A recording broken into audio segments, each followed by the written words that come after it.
Welcome to Democracy Now!, democracynow.org, the War and Peace Report. I'm Amy Goodman. 1 week after Trump's former personal lawyer and fixer Michael Cohen delivered an explosive congressional testimony, the New York Times is reporting New York state regulators are investigating insurance claims and policies of Trump's businesses and have subpoenaed the Trump Organization's insurance broker, Aon. Michael Cohen told lawmakers last week the Trump Organization regularly inflated the value of its assets for insurance purposes. The news comes 1 day after the House Judiciary Committee requested documents from 81 people and groups in Trump's inner circle. In Sacramento, California protesters continued to take to the streets following the news Saturday that the county's district attorney would not file criminal charges against the 2 police officers who shot and killed 22-year-old unarmed African-American Stefan Clark in his grandmother's backyard last year.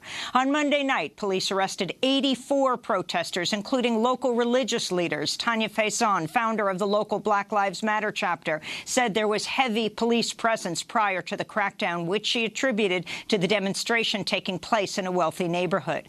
Demonstrators are now occupying a local police station, an action called by Black Lives Matter Sacramento after California Attorney General Javier Becerra announced his office will not file charges.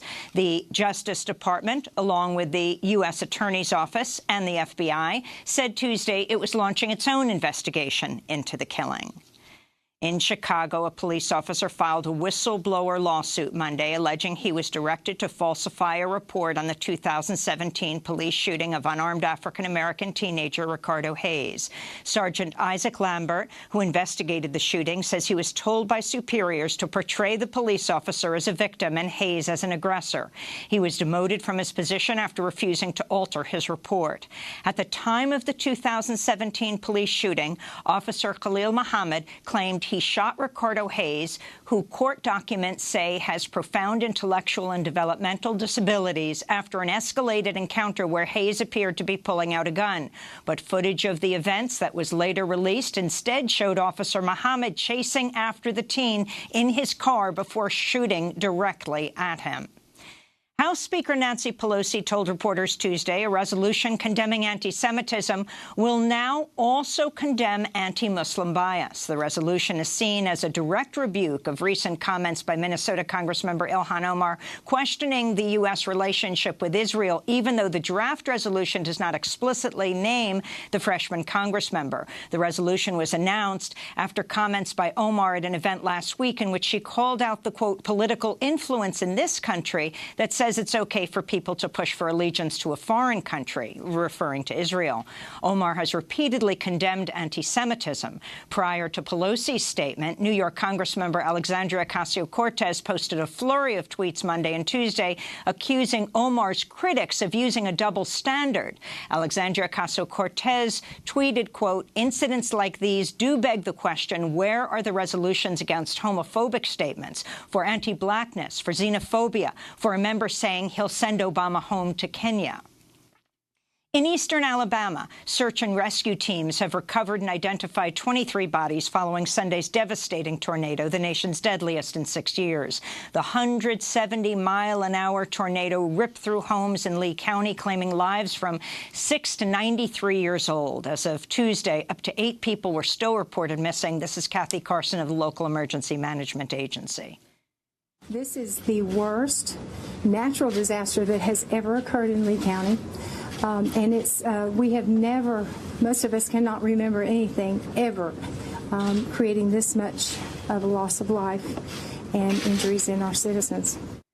On Tuesday, President Trump approved a major disaster declaration for Alabama, allowing the devastated community to receive federal assistance funds.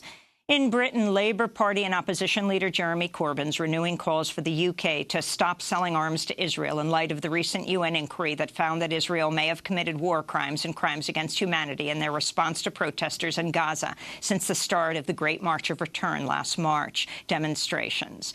The report says that Israeli forces targeted unarmed protesters in Gaza with lethal force, including children, journalists, and the disabled, and that they killed 189 Palestinians, almost almost all of them with live ammunition.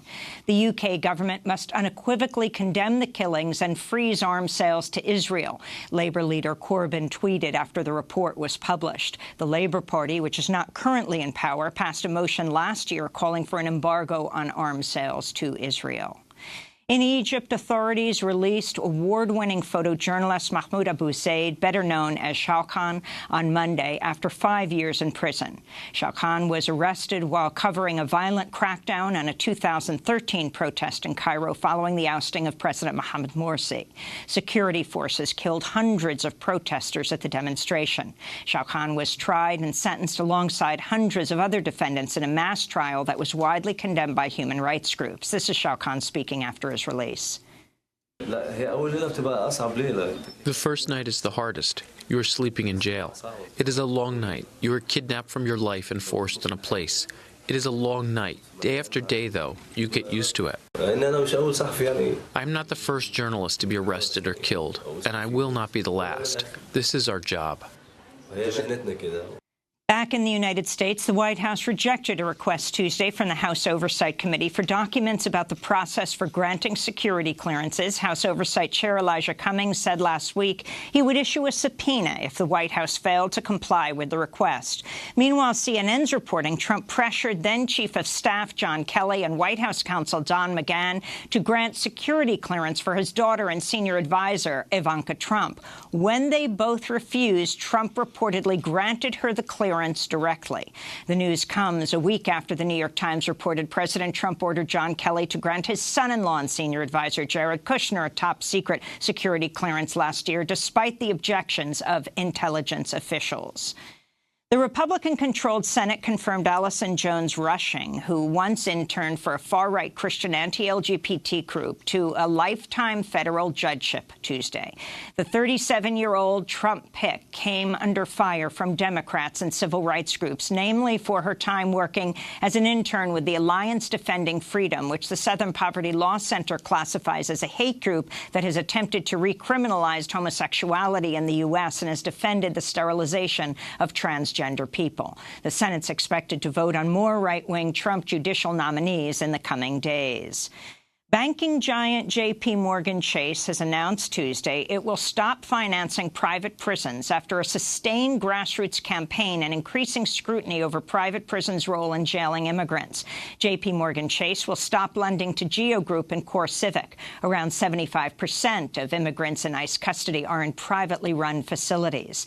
Elizabeth Chavez of Make the Road New York, one of the groups campaigning for banks to break up with private prisons, said of the news, quote, "We have marched to the bank headquarters and branches and will continue to work to put the private prison industry out of business as we fight for respect and dignity for every member of our community," she said. At Yale University, 17 students were arrested by the school's police Monday after they occupied the investments office to demand Yale divest its nearly $30 billion endowment from fossil fuel companies and Puerto Rico's debt.